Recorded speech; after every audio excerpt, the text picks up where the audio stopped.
Slightly different setup on this house on the Surf Coast. We've got a ring main hot water unit worked off a solar boosted storage tank. What does that mean?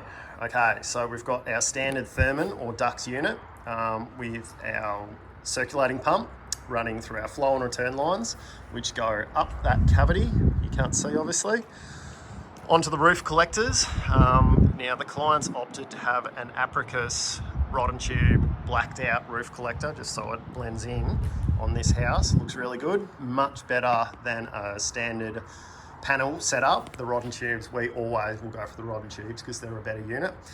But this one returns down here, sits into the storage tank and then goes to a finishing tank.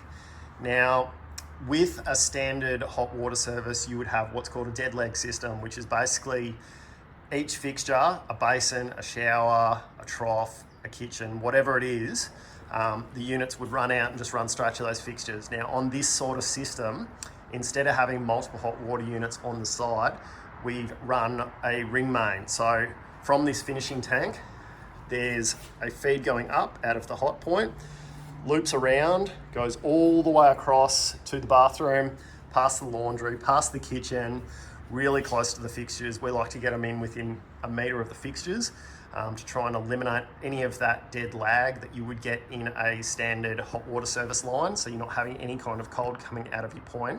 And then it returns back to the finishing tank via the circulating pump. Now, this unit, you can set these circulating pumps up off a timer.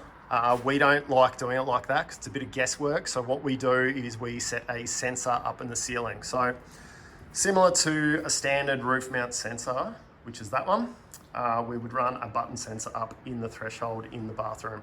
Now what that does is that triggers as soon as someone walks past, it turns on this power point, which also turns on the circulating pump. As soon as that circulating pump fires up, it runs around the loop and then back to the finishing tank. Now, you've got 3 speeds on these circ pumps, slow, medium or high.